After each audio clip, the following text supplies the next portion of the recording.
Simon, please. Well, first of all, thanks very much to the conference organizers for making this event possible and for asking me to participate in it.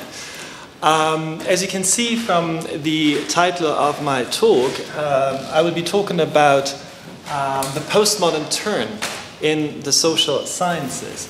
And I suppose the obvious question to ask at the beginning is, what does postmodernism have to do with capitalism? What does the postmodern turn have to do with capitalism? And it seems to me that the immediate answer to this question, the obvious answer to this question, is that postmodernism really reached its peak in the mid-90s.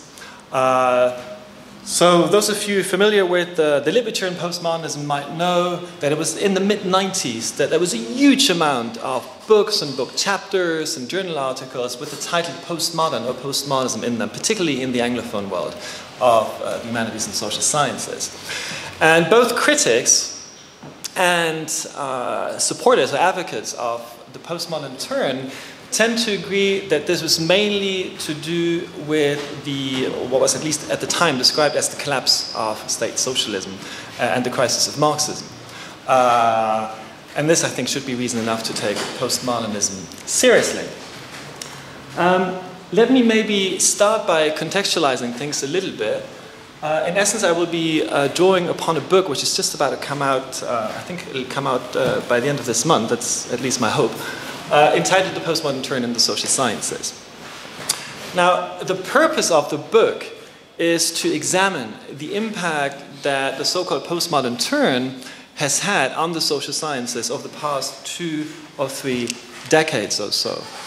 And more specifically, I suppose the underlying argument that really runs through the entire book is the idea that the postmodern turn is about a paradigmatic shift from what you might want to call the Enlightenment belief in the relative determinacy of both the natural and the social worlds to what you might want to describe as the post-Enlightenment insistence upon the radical indeterminacy of all forms of symbolic and material existence. In short, the postmodern turn, or those advocating the postmodern turn, what they're concerned with is a shift from the idea of determinacy to the idea of indeterminacy.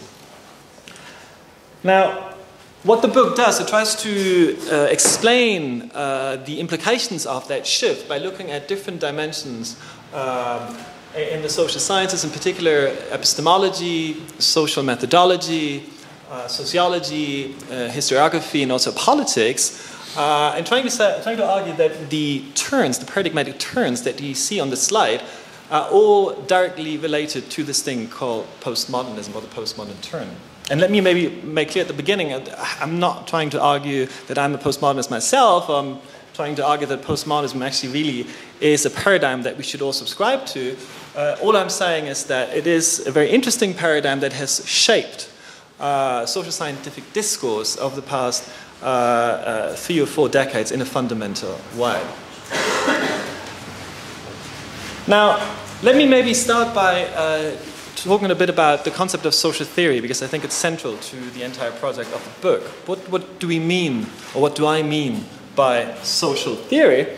Now, the definition that I work with is something like this here, something like this. Social theory is the attempt to provide a conceptually informed, and in many cases also empirically substantiated, frameworks or framework designed to do 5 things. I think all of them are important. Namely, to describe, to analyze, but also to interpret and to explain, and perhaps most importantly, to assess. To assess, or if you prefer, evaluate the constitution, functioning, and development of social reality, or particular aspects of social reality, in a more or less systematic fashion. And of course, I think what's particularly important for us as critical theorists of capitalism, or thinking about capitalism, is that social theory is not just a descriptive exercise, it's not just an analytical exercise, but the whole point of doing critical social theory is also to make judgments, that is, value judgments about capitalism as a social system. Let me maybe set the scene a little bit by talking a bit about recent trends recent trends in social theory, it seems to me that there are a number of trends that we need to be aware of.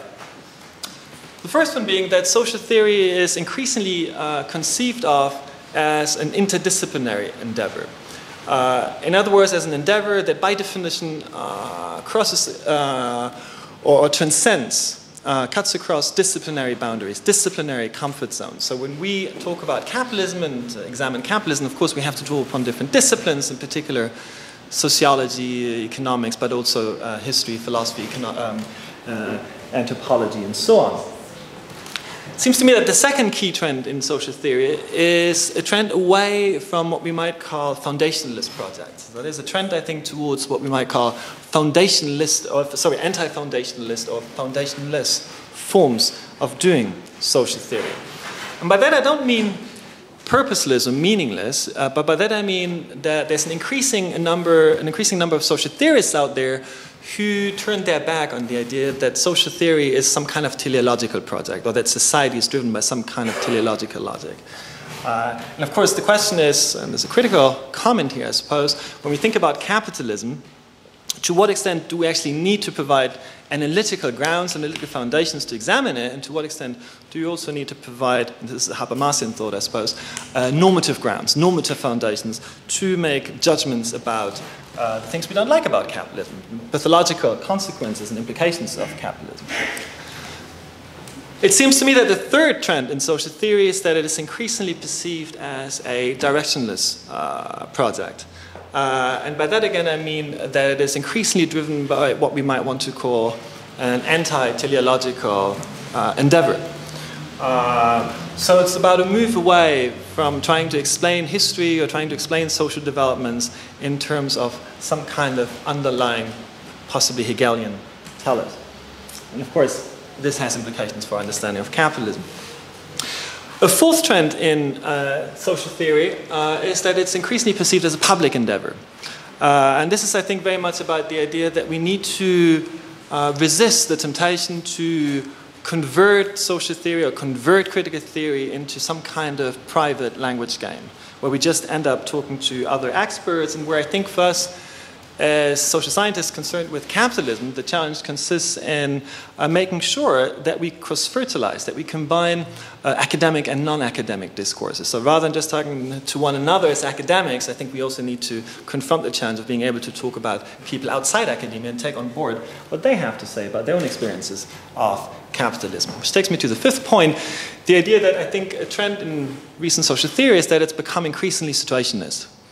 And by that I mean that it is more and more perceived as a project that has to account for the, if you like, spatiotemporally specific experiences of social reality, experiences made by ordinary actors in their everyday lives. And of course this includes the analysis of capitalism, because I think it's pointless to talk about capitalism unless you take into account the way capitalism with all its injustices is actually experienced by ordinary actors in their everyday lives. Which ties in with the sixth point, what's sometimes described as a pragmatic turn in sociology. Here, very important, of course, the project developed by Luc Boltanski, a contemporary French sociologist who describes his own program as the pragmatic sociology of critique. And I think here, really, the key challenge is to accept that ordinary actors are subjects not just capable of speech and action, but also subjects capable of reflection and justification. And again, when we think about capitalism, I think the question is, well, to what extent are ordinary actors, if we take them seriously, as Boltanski, I think, rightly insists, capable in their everyday disputes, capable of making sense of the injustices with which they are confronted in their everyday lives. Another tendency, it seems to me, in contemporary social theory is that it's increasingly what we might want to call an ethno-conscious project. And by this I mean that there's an increasing awareness of the cultural specificities that we as social scientists need to account for when talking about society. And of course, with regard to capitalism, I think here, just as we need to accept that within capitalist society, or within capitalist societies rather, there are there's a huge amount of cultural heterogeneity, particularly in multicultural societies. There are cultural specificities when we talk about different national societies and compare them with one another. So when we talk about different varieties of capitalism, I think what we need to accept is that varieties of capitalism are always embedded within culturally specific contexts. I think social theory is also increasingly a socio-conscious project, and by this I simply mean that more and more social theorists will be willing to accept a sort of constructivist paradigm that human realities are socially constructed, or if you prefer, relationally constructed, and to the extent that capitalism, we must not forget that, is a socially constructed system, it can also be deconstructed and reconstructed. Pluralism, I think, is another key feature of contemporary social theory, and here in particular, the concern with intersectionality. In other words, the attempt by an increasing number of contemporary social theorists to accept that theorizing about society or theorizing about capitalism cannot just be about theorizing about class or social class, but we have to try to understand how class intersects with other sociological determinants, in particular ethnicity, race, age, ability, gender, sexual orientation, and so on. And we need to explore, I think, the ways in which capitalism is one form of domination that interacts or overlaps with other forms of domination, and we can't reduce one to the other or any of the other. And finally, there's what I would describe as the historicist tendency in contemporary social theory, and by this I simply mean the systematic attempt to historicize reality as we know it. In other words, when we talk about capitalism, remind ourselves of the fact that we need to explore the historicity of capitalism, the fact that one of the most fascinating things about capitalism is, of course, the fact that it changed and continues to change throughout time and in different contexts. Again, I'm referring to Boltanski here. When you read his book that he published with Capello on Le Nouvel Esprit, the new spirit of capitalism, I think one of the interesting messages of the book is to try to shed light on what they describe as the adaptability of capitalism, its capacity to adapt to changing circumstances and thereby actually come out as an even stronger rather than weaker socioeconomic system. Now, at the risk of sounding a bit like someone giving a lecture to undergrads, I just want to talk through some of the key points that I think we need to be aware of when using the category of modernity. What do we mean by modernity? Because otherwise there's no point in talking about postmodernity. It seems to me that, first of all, we need to be aware, of course, of the economic level and industrialization, that modernity by definition is a form of society that is very much shaped by a process of industrialization. On the epistemic level, I think it's crucial to be aware of the fact that, of course, modernity was very much about process of rationalization, in particular the increasing influence of science, really permeating pretty much every single sphere of our lives, both private and public.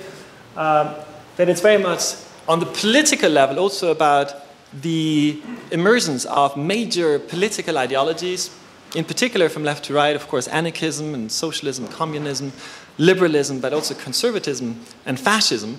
And interestingly, all five, of course, have very important things to say about capitalism. All five of them. Very different things to say about capitalism, but all of them have something to say about capitalism. It's something we need to keep in mind. On the organizational level, I think we must not forget the whole Weberian narrative about bureaucratization, the fact that instrumental rationality really is one of the underlying driving forces of modern society.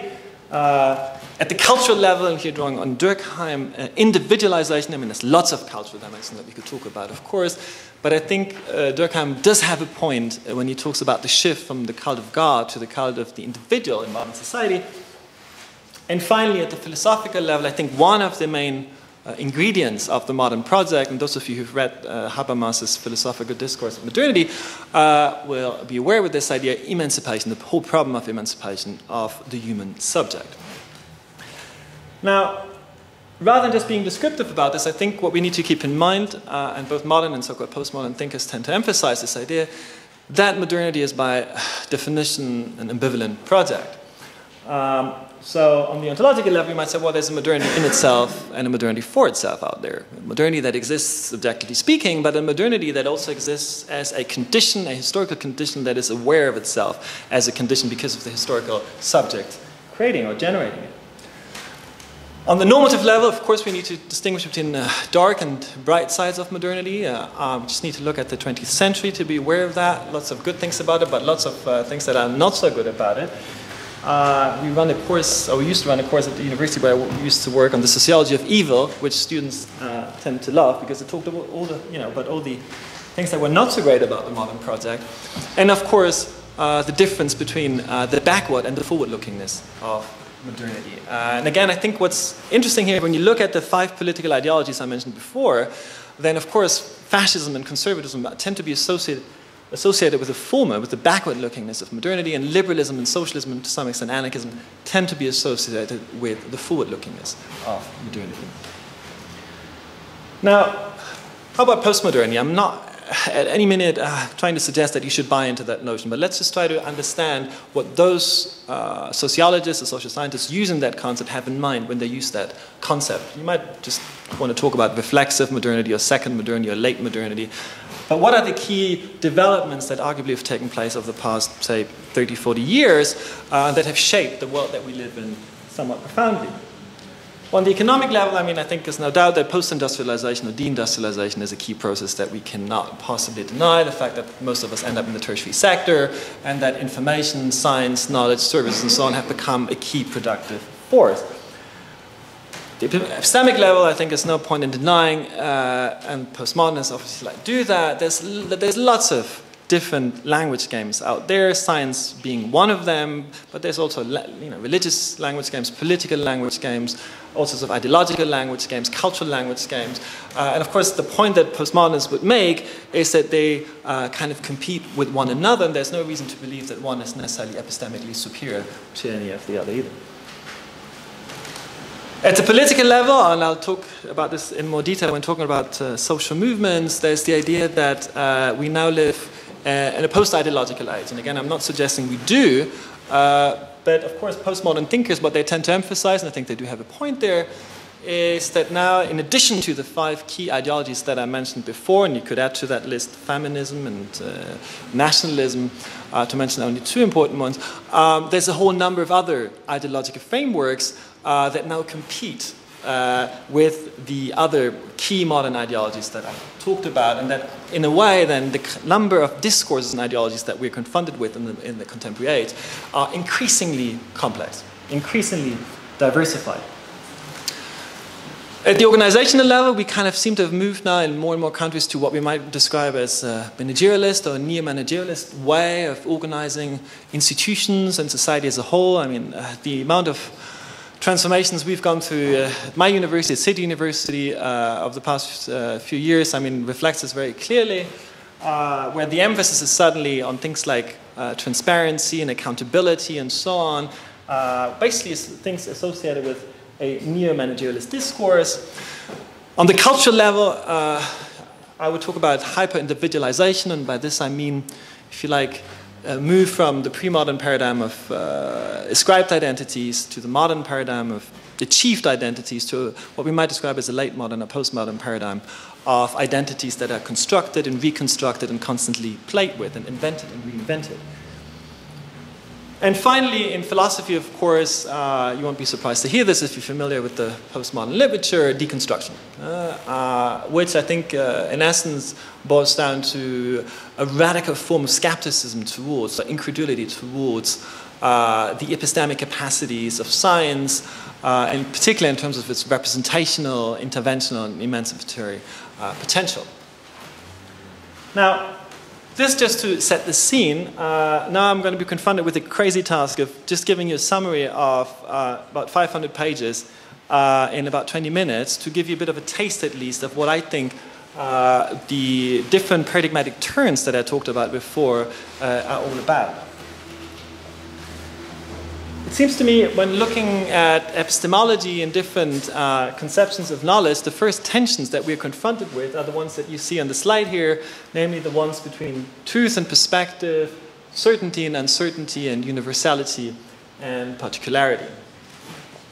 Now, of course, postmodernists, what they suggest is that we need to move away from this idea of truth, and we need to insist that knowledge is not just about representing the world out there, but that knowledge is always very much permeated by things like normativity and subjectivity. Okay? So it's, if you like, a move from truth to perspective. Every truth claim, every knowledge claim we make is a perspective-laden claim. A second shift, I think, is the shift from certainty to uncertainty. I anticipated this in the introduction, and the idea that there's no point in trying to provide objective or normative foundations when producing knowledge or when making assumptions about justice, for example, or normativity. Okay, so postmodernists, of course, what they would say is if there's any certainty out there, is that things are uncertain. And third, there's the tension between universality and particularity. And of course, here the attack is a pretty obvious one. It's the attack on modern thought, insofar as postmodernists would criticize modernists or modern sociologists, for example, like Durkheim or Weber or Marx, for making universal claims or universalist claims, for example, about the functioning of society. And of course, here in the postmodern discourse, the emphasis is certainly on something else, on irreducibility, on the particular, on particular contexts in which knowledge emerges.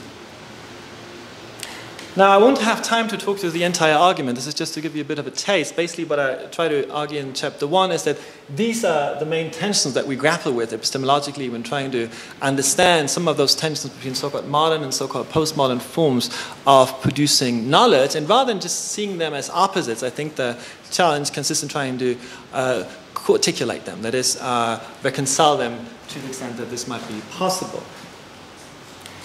On the methodological level, I simply propose to look at one interesting development, which is the rise of discourse analysis, in particular critical discourse analysis. When reading the program of this conference, for example, I noticed that words such as ideology and ideology critique, but also discourse and discourse analysis kind of pop up over and over again. I'm sure Maeve will have something to say about ideology and the continuing importance of ideology critique for us as critical theorists. So let's maybe just try to understand what the difference between those two is actually about. It seems to me that the first one is to do with the difference between the paradigm of explanation, or erklären if you like, and the paradigm of understanding, verstehen, which obviously goes all the way back to the methodological dispute. And again, rather than opposing them to one another, it seems to me that it's much more interesting to try to combine them. So as social scientists, when talking about capitalism, just as we obviously provide or try to provide interpretative explanations, we provide explanatory interpretations of capitalism. So they both, I think, go hand, the two go hand in hand. Postmodernists, of course, will attack or criticize so-called modern methodologists for trying to provide pretty accurate accounts of reality out there, basically trying to represent reality out there, and saying that the problem with that is that every representation of reality is a reality in itself. So I'm, for example, talking to you, I'm using language to do so, and of course the language I use becomes a reality in itself, and this is part of the whole postmodern discourse. Baudrillard famously talked about hyperrealities, and language would be, I guess, in a way, part of that hyperreality. And the question is, well, to what extent are the textual representations that we provide of reality reliable representations? But more importantly, and this takes me to the third point, which hopefully links up with what Maeve has got to say later on about ideology. What's the difference between ideology and discourse? I think if we go back to Marx's famous definition that he provided in the German Ideology, he used the famous phrase that ideology is necessarily false consciousness, notwendig falsches Bewusstsein, which seems to imply that there's some kind of determinism at work, necessarily. Notwendig. He talks about false consciousness, so it seems to indicate that ideology by definition is somewhat distortive. And he talks about it as a cognitive process, Bewusstsein, consciousness. But in addition to that, I think we need to accept that within the Marxist discourse there's an instrumental element in ideology, in the sense that for Marx, of course, ideology is something that actors produce in order to defend their interests. Okay, so it's an interest-driven business, if you like. And it's also an epiphenomenal business in the sense that he tends to talk about ideology as something that is part of a superstructure, an ideological superstructure, to put this tautologically. On the other hand, discourse analysts, what I think they focus on is that for them, discourses are more of a relational business, they're somewhat ephemeral, and discourses have a much more intersectional constitution that we need to be aware of. So discourses emerge within different regimes and contexts of power, and here the whole idea that they simply reflect the interests, for example, of a class would be an idea that we would have to abandon. Now, how about sociology? Those of you familiar with the literature in postmodernism will not be surprised to hear that the key turn that the postmodern turn is associated with in sociology is the cultural turn. The cultural turn. And I think here the key shifts that the cultural turn is associated with are the shifts that you see on the slide, the shift from industrialism, post-industrialism, productivism to consumerism, and possibly also a shift from an economic base to a cultural or ideological superstructure. And actually, I don't find these shifts in themselves so interesting, but let me just talk you through those very quickly and then see what the implications of those shifts actually are. The first one is pretty obvious. If you're familiar with the literature, the idea is that we live in some kind of global network society now where most of us end up working in the tertiary sector, the post-industrial sector. The second one, the claim in the postmodern literature being that we now have moved on from from a productivist to a consumerist society where the construction of our identity is not so much about what we produce, I work therefore I am, but more about what we consume. I shop therefore I am, if you like. And finally, there's this whole debate about base and superstructure, and an argument that you find over and over again in the postmodern literature is that in postmodern society, the superstructure has become the new foundation, it's become the new base. There's been a shift towards the cultural, if you like. Now, what are the implications of this for sociology? Well, it seems to me, if you look at the implications of the cultural turn for sociology, then there are a number of important theoretical implications. First, you might want to look at cultural sociology, which is often opposed to the sociology of culture, the former being associated with Jeff Alexander's program, the latter being associated with Pierre Bourdieu's program. But those subscribing to the paradigm of cultural sociology will use the category of culture as, if you like, the core, the socio-constructive core of human existence. Okay, they try to basically argue that every element of human existence, in one way or another, cultural, and also the ways in which we make sense of or attributed meaning to reality is, in one way or another, cultural. In economic sociology, I think it's pretty obvious that culture tends to be treated as a commodity, where the exchange value of culture becomes preponderant over its use value. In digital sociology, culture is often seen as a reference point of some kind of hyper-reality. I mentioned Baudrillard early on. Just think about the amount of time most of us now spend on the computer, being connected to the internet. I think it's difficult to deny that this hyper-reality has become a key, not just representational, but real reference point for the way we relate to reality out there. Critical sociology, here it gets a bit more complicated. Of course, here there are different ways of pursuing the project of critical sociology. I think what all critical sociologists have in common, though, is that they tend to treat culture as an epiphenomenal reality.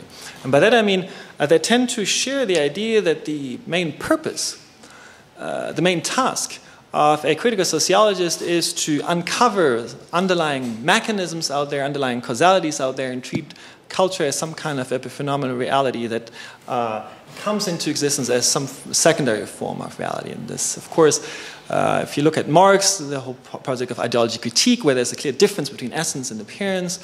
There is, if you like, psychoanalytic version of that associated with Freud, where there's a difference between the latent and the apparent, or the hidden and the obvious.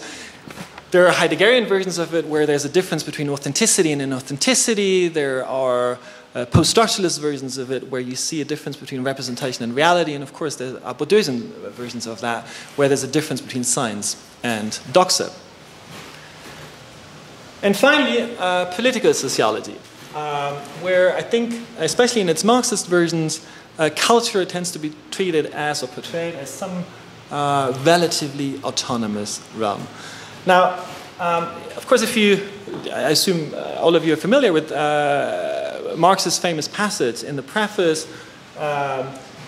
in his contribution to a critique of political economy, where he talks in some detail about what he actually means by base and superstructure. And of course, there are endless debates about whether it was a metaphor or more than a metaphor, and whether it's helpful or whether it's reductionist. But it seems to me if there's anything we can learn from critical readings of that metaphor, and if we want to continue to use that concept, then we can only do so insofar as we take into account the following considerations. The first one is simply to say, well, of course, it's an ideotypical model. In other words, it describes a conceptual rather than ontological distinction. Okay, so it's not always, we shouldn't treat the distinction between base and superstructure as an ontological, but as a conceptual one. The second one is that it describes a tendency. It's a developmental model, and it doesn't make sense to reduce every small-scale or large-scale historical development to some kind of evolutionary logic, but we need to really just consider it as a model that tries to understand wider socio-historical tendencies. Third, I think it's important to remember it's a holistic model. And as a holistic model, it's interested in different social relations and connections, and that means that most constitutive features of social life form part of both the base and the superstructure. So if you think, for example, about economic relations, I would argue, of course, economic relations are also cultural relations, just as cultural relations are always embedded in an economy. Of course, we need to understand it's a dialectical model, so it would be a mistake to reduce one to the other. We need to understand the way in which we are talking about the dynamic of reciprocity. And finally, I think it's important to remember that it's what I would call a structure phenomenological model. And by that I mean, and those of you familiar with Althusser and all the debates on base and superstructure, there's what we might describe the relative autonomy of the superstructure. And it would be reductive to reduce every part of the superstructure, whether it's cultural or ideological or artistic or philosophical, you name it, to an economic way of functioning. I'm sure Mayfield will have a few things to say about this when talking about ideology critique. What about historiography? And it seems to me this is one of the most important, really one of the most important elements of this so-called postmodern challenge. Now, if for the time being we just want to buy into the distinction between modern and so-called postmodern forms of studying history, making sense of history, then I think the tensions that you see on the slide are the main tensions that are at stake. And let me maybe just talk you through those. The first one is the tension between necessity and contingency. I think it was Foucault in one of his interviews famously said, l'histoire n'a pas de sens, history does not make sense, and implying that history doesn't really have a sense of direction, or it's not really driven by some underlying telos. And of course, postmodern thinkers would criticize so-called modern thinkers for seeming to suggest that history is driven by some kind of underlying logic that we might describe in terms of necessity or determinacy. Now, if we want to understand the implications of this, and I think we need to break it down into the different presuppositions or sub-presuppositions on which this dichotomy is based. If you take the former view and the emphasis is on necessity, then you might make a case for the view that history is a lawful process, that there are underlying laws, and that our task as critical social scientists is to uncover those laws and thereby make sense of the way in which history is determined. The second assumption is that if, to the extent that you're able to uncover those laws, you're able to make predictions about historical developments, both in the natural and the social worlds. The third underlying assumption seems to be that there's some kind of linear, if you prefer, evolutionary or progressive logic at work here. The fourth assumption is that we're not just dealing with an evolutionary logic, but we are striving towards something, telos or direction. And finally, that at least some historical developments, at least some, not all of them, but at least some historical developments have universal, possess universal significance. So pretty obvious when you look at the works of Marx Weber Durkheim, when they talk about capitalism and all sorts of different developments that took place with the rise of modern society. Of course, they make universal claims about the functioning of that society that, and especially Weber and Marx often make this explicit, arguably will apply to any other part of the world, not just Western Europe. If you want to take the opposite view, you can say, well, it's the other way around. Actually, there's no underlying laws in history. It's a lawless process. You could say, well, history is basically unpredictable. You can't really make any reliable predictions about future developments. At most, you can speculate about them. It's not linear, so there's no overarching or transcendental logic or telos here. There's no direction. And finally, the emphasis here is very clearly on the irreducible, the particular, rather than the universal. The second key tension here is the one that you saw earlier on the slide between grand narratives and small narratives. Those of you who are familiar with Lyotard's famous The Postmodern Condition, published in 1979, will know that, of course, the definition that he offered of postmodernity was to say, well, that postmodernity is all about the incredulity towards meta-narratives. It's about the end of meta-narratives. We've kind of turned the page. We've turned over a new leaf, and now we live in an age, according to him, where the belief in meta-narrative seems increasingly illegitimate.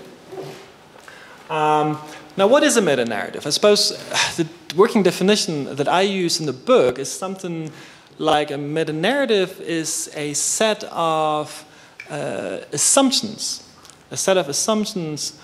made by individual or collective actors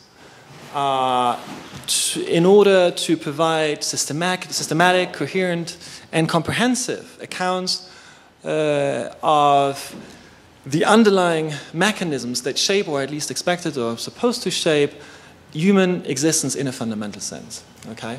Now the book goes on to draw a typology of meta-narratives, and I won't have time to talk you through this typology, but you just need to look at modern history, in particular the 20th century, to work out that obviously these meta-narratives have had a huge impact on the development of 20th century political, philosophical, religious, economic, and cultural meta-narratives. And despite all the differences, the important differences that exist between them, it seems to me that there's one key thing they all share, one key thing they all have in common.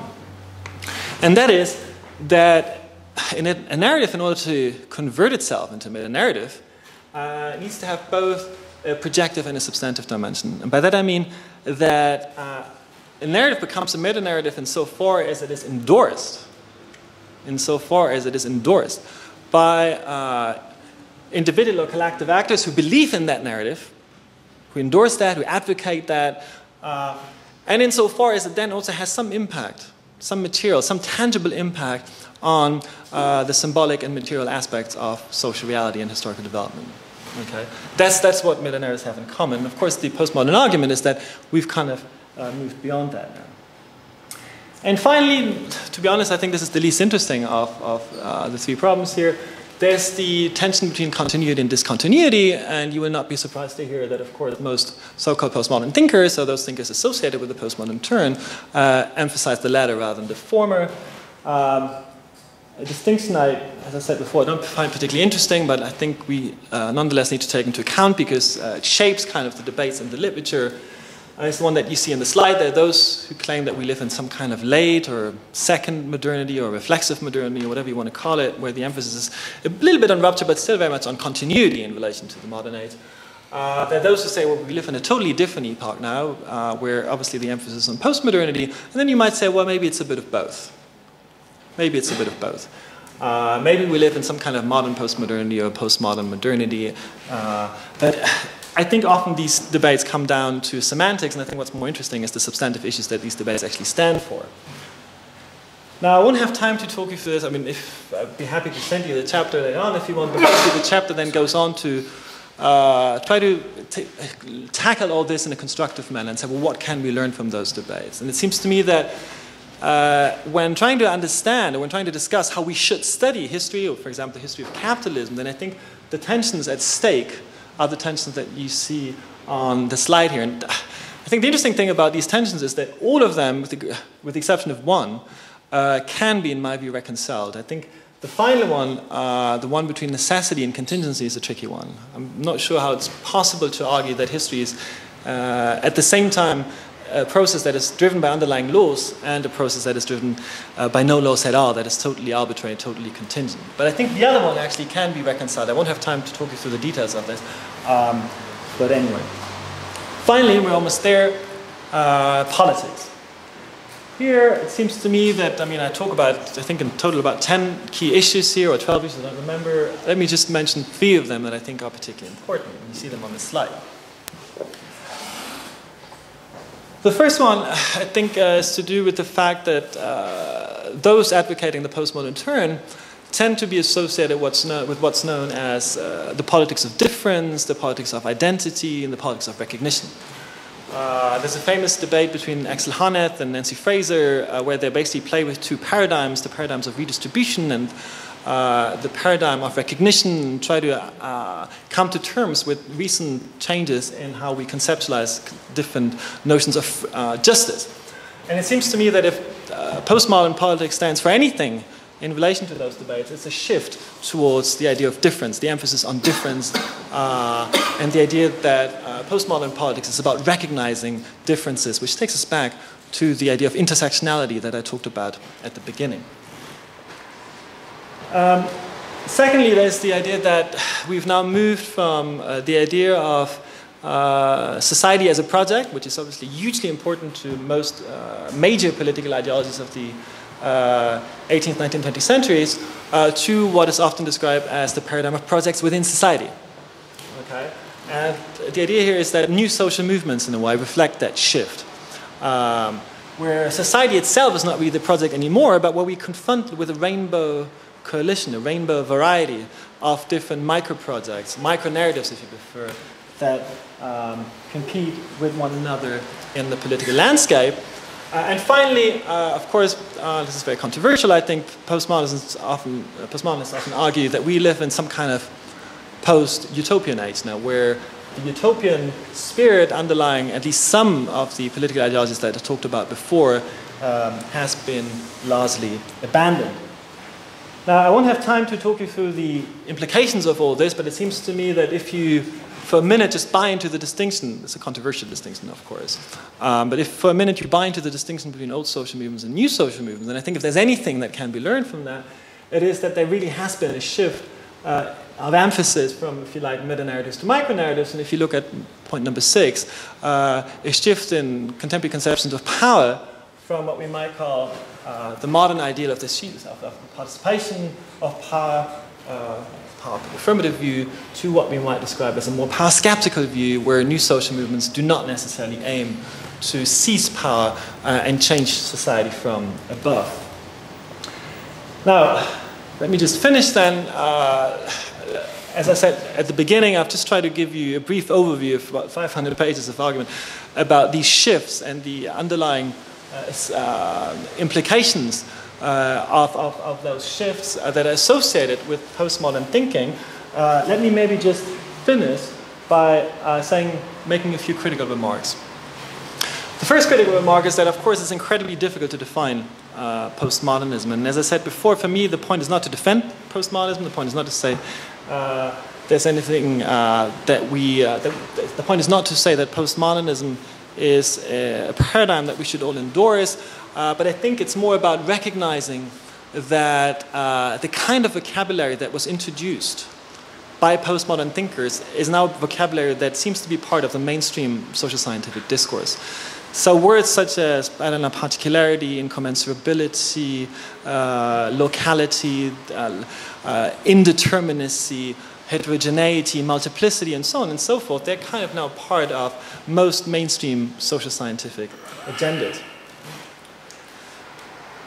In terms of paradigmatic limitations, I would make the point, and this is obviously a point I make from a Habermasian perspective, Mayf won't be surprised to hear that, we must not forget that modernity is very much of an unfinished project, and that's, I think, what it was always meant to be. It's an ongoing project. I think from the start it's been a self-critical project. In other words, the presence of modernity was also about the critique of modernity from the very beginning. And perhaps most importantly, when you analyze most of the key issues that are at stake in this debate on modernism, postmodernism, modern versus postmodern, and so on, you realize that these are issues that have always already been at stake in the modern discourse itself. And you just need to go back to key thinkers such as Nietzsche and Heidegger and so on to realize that all this kind of stuff about contingency and so on. All the stuff about relativity is stuff that we've been dealing with for hundreds, if not thousands of years, actually. So the question is, of course, well, what then is to be learned from all this? And finally, and this is where I'm going to finish, there are a number of normative limitations. I think one key problem with postmodernism is this kind of textualist tendency to reduce reality to a text. You're all familiar with Derrida's famous claim, there's nothing outside the text, where we lose track of the substantive issues that really matter, which takes me to the second point. The problem being that I think postmodernism often leads to what I would call a decorative sociology, where the sort of bread and butter issues, the substantive issues, particularly in relation to class, become almost insignificant. There is, and I think Habermas again got this right, some underlying conservatism in some of the postmodern literature. It depoliticizes the economy in the sense that it does not call the dehumanizing, the destructive potential of capitalism into question. I think the view that ideologies have now disappeared and that we live in some kind of post-ideological age is deeply problematic. They have far from disappeared, which is not to say that they don't now compete with other discourses or ideologies that have only appeared or emerged over the past few decades. And finally, I think one of the main problems with the politics of difference, the politics of recognition, and the politics of identity is that they always imply or involve the danger of leading to what I would call neo-tribalist politics, where, if you like, identity becomes the main battleground of social struggle and social conflict. Of course, there's the often mentioned problem of relativism, often also referred to as nihilism, or if you prefer, relativism, nihilism, or fatalism, where it's not quite clear on what kind of grounds and what kind of normative grounds you can make normative judgments about disempowering and empowering forms of social existence, because, of course, postmodernists don't want to have anything to do with foundations. They don't want to have anything to do with normative grounds in which to distinguish empowering from disempowering life forms. And finally, and this is where I'm going to finish, it seems then that despite this so-called postmodern attack on meta-narratives, postmodernism, of course, in a way, is a meta-narrative in itself, which makes it all the more problematic. And I'm going to finish here. So thanks very much for listening.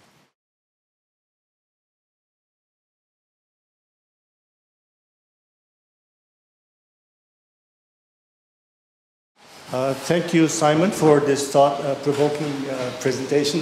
You have provoked a lot of thought in me, so I just want to make a couple of comments. One is this. I have been critical of postmodernism, and I think it's possible to explain the rise and decline of postmodernism from a pre-postmodernist or non-postmodernist perspective. I think it began its decline from 9/11. I mean, we can discuss this later on. I'm not going to go into details about this. Yeah. But my question to you is this. Many of the elements, perhaps all of them, that you attribute to postmodernism actually existed. You did mention this briefly at the end, but I think a stronger emphasis has to be made. In a lot of the classical social theory, including Marx himself. Let me just give you some examples. Laws of motion are universal. Marx never said that. He talked about the agetic mode of production, where laws of motion are different.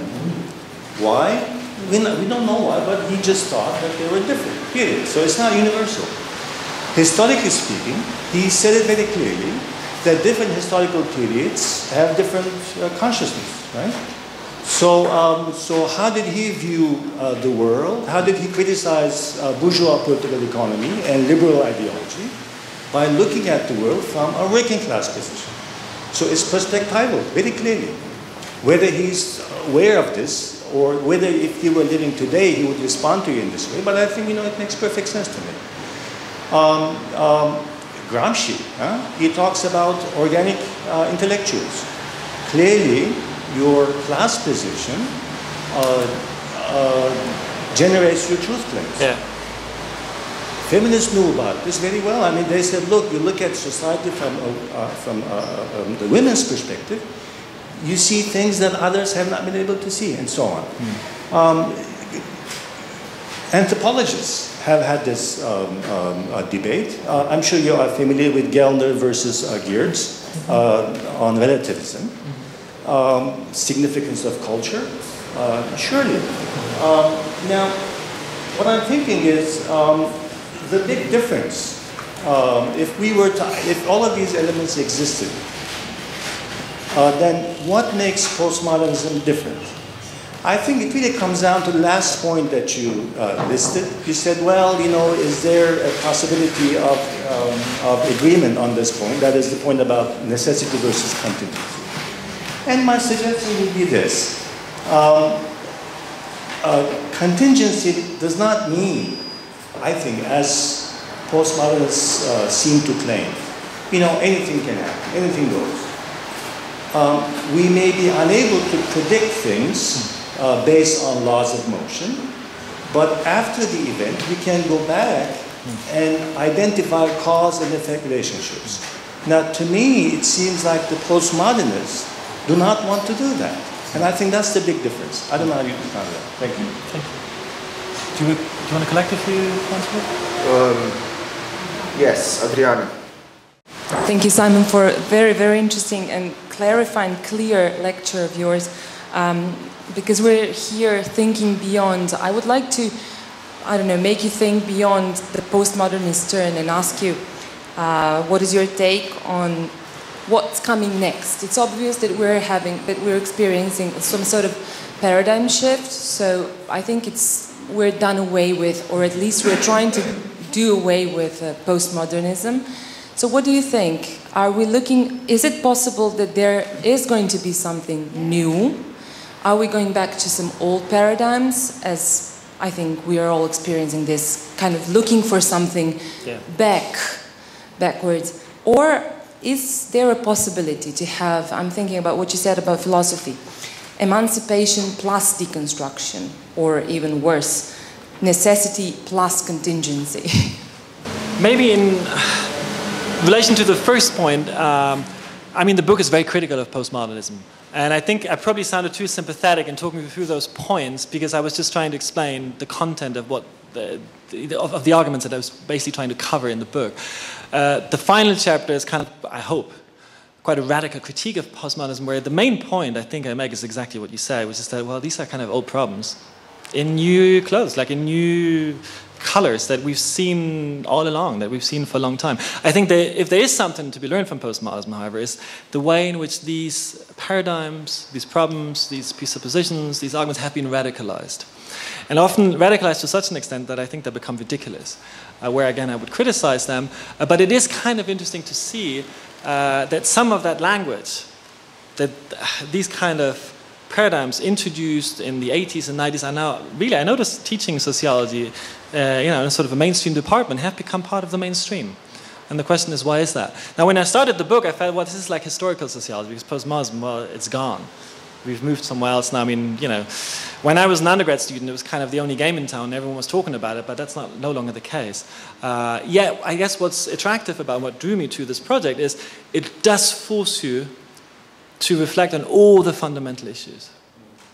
And that's what makes it kind of very attractive as a way of thinking. Even if you totally disagree with them, it does force you to think about all the fundamental issues that shape and have shaped and will continue to shape the social sciences, I think. In terms of predictions, I think you're absolutely right. I think for me, as I said this as a Bourdieusian, it depends on what kind of aspect of social reality you look at. A distinction that Bourdieu doesn't draw himself, that I draw myself, is a distinction between different types of fields. So I would distinguish between what I call foundational fields, contingent fields, and ephemeral fields. Foundational fields are the fields that you need in any kind of society. You can't do without them. Economic, linguistic, cultural. There's about 4 or 5 of them. And contingent fields can be important, but you can't imagine societies without them. Religion would be kind of a borderline case. You could say, well, maybe you can have society without religion, maybe you can't. But there are certainly other contingent fields that are tremendously important. Think about the media now, the journalistic field. But you could imagine a society without them. Now, it seems to me that when you think about the foundational fields, you will find more aspects of social reality associated with what we might describe as underlying laws than contingent fields, let alone ephemeral fields that I didn't talk about. This would be an ephemeral field. We come and then we leave again, and that's it. But I'm not going to go into the details. My answer to your question, I don't know. I really don't know. I mean, I think these are key issues that have been at stake and have been debated for a long time. And I think you're right to say, well, actually, if you read Marx, Weber, Durkheim, all those classics carefully, you will see actually it would be ridiculous to just reduce them to, you know, thinkers who make a case for meta-narrative. They're much more complex, much more nuanced, much more interesting than that. Where are we going? I don't know. I mean, I think this is a general trend towards indeterminacy, but it is not to say that all the kind of problems that we dealt with in classical sociology, for example, are no longer relevant. But where are we going? I don't really know. I don't really know. But I think all the issues I mentioned will continue to be important, that's for sure. Probably not a very satisfying answer because it's so vague, but yeah. Okay, so now I have my own question and there are two questions from the audience. So my question would be, when you were talking about cultural turn as one of the constituents of the postmodernist turn, you mentioned the definition, the performative nucleus of social constructions, culture as the performative nucleus of social constructions. Now, my question is, can we re-articulate the base superstructure distinction that you mentioned on the grounds of this culturalist turn, and perhaps say that if capitalism is the generative framework of our modern thought, conceptual thought, then some phenomena that have been discussed here at length, like value form and the principle of abstraction, of abstract labor, these are in essence symbolic phenomena, right? They usually are defined as material versus the symbolic, but in fact, what we're talking about here are symbolic phenomena, and those which are constitutive of modern thought as such. Mm-hmm. Now, the postmodern turn can be seen in a way in terms of what you said, what you defined as reflexive modernity, which means the way we as actors reflect on these constituents and try to overcome these limitations through, anti-metaphysical, post-metaphysical, anti-metaphysical thought, epistemological nominalism, and so on and so forth. But is this is not really changing this nucleus of our symbolic reality, because we still performatively operate under the conditions of these symbolic phenomena constitutive of modernity. So can we see this as a symbolic base of our thought, defined still by capitalism, while our superstructure or reflexivity has gone beyond that, but it cannot emancipate us from this base as long as our social reality is actually structured through these principles. So this would be my question. And then we have, sorry, no, before him, you had a question. Maybe a short comment, because looking at those antinomies, I saw only abstract antinomies in Hegelian terms, using Hegelian terms. And the crucial thing is that postmodernism was an ideology to violate the class conflict. I'm sorry, but we cannot locate on the left side of your table Marxist theory, the theory of uneven and combined development by Trotsky. We cannot locate the theory of dependence and all other theories of world systems. Yeah, so the whole Marxist and around Marxist tradition of emancipation. And so such an abstract position is purely ideological. Why? Because when you were talking about social movements, what we had on your left side, power. I remember power and some very oppressive terms, and on the other side, we had some different values, etc., etc., etc. But what is the crucial problem? That theory of new social movements masks the crucial.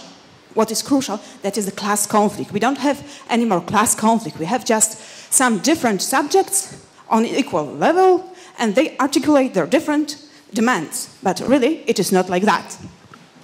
Okay, and we can take Sergio's question as well. And then yes, first a comment and then a couple of questions.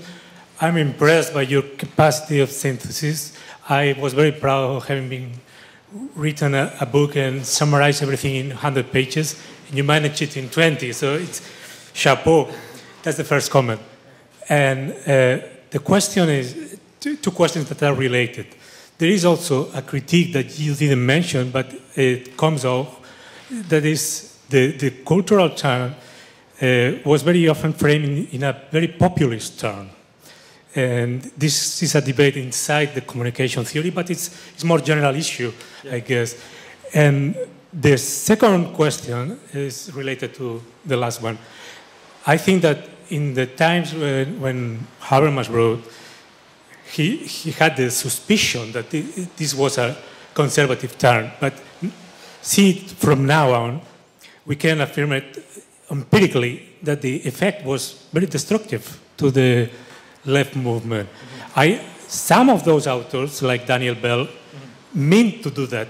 Others maybe didn't know it or thought that they were radicals. But actually, the historical effect of postmodernism was to hollow out many of the force and conceptual strength of the left. That's what we can say. Actually, in short, I'll be right. Well, if we have time, we discuss it later. Maybe just quickly in response to the first point, I mean, I'm personally very critical of Jeffrey Alexander's program of cultural sociology, and I guess I would attack him from a Bourdieusian perspective and say, well, if you look at symbolic forms, you have to understand how they are shaped by power relations. And I think this is what many cultural sociologists totally underestimate. So in response to your point, I think it would be mistaken to say that culture or symbolic forms are the new foundation of capitalist society. Yet I would always insist at the same time that when you look at the way symbolic formations are come into existence in capitalist society, you have to understand how they're very much shaped by power relations. You're not...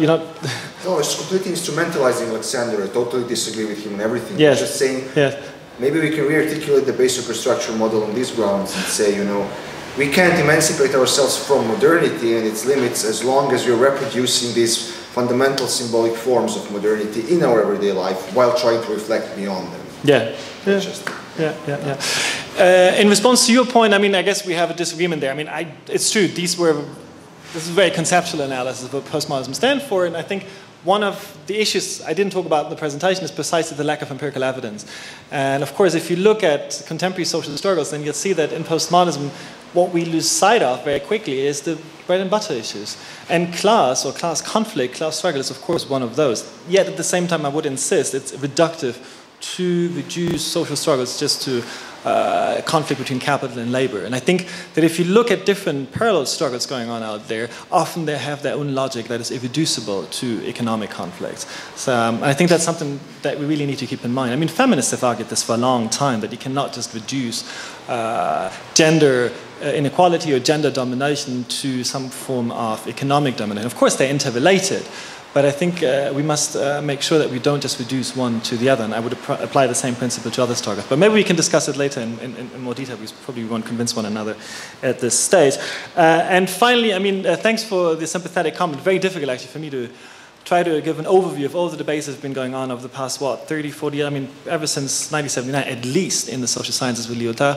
And I think for me, the main ambition was to say, well, what does this actually mean? So rather than just writing a descriptive book on the history of postmodernism, say, well, what does this actually mean in substantive terms and in terms of the way we actually create concepts in contemporary sociology? I think I still actually share Habermas's critique of postmodernism as some kind of hidden conservative agenda very much. I think in many aspects, and I've only touched on this very, very briefly here, it is a very conservative agenda, partly because of what you were saying, and I mean, that's why we partly, I think, agree, but partly because there's no real critique, for example, of capitalism in the postmodern literature. I mean, there are some attempts to marry Marxism and postmodernism, of course, but at the end of the day, I think it often turns out to be a rather conservative agenda. But maybe we can discuss it in more detail afterwards, so we give time and space to Maeve now.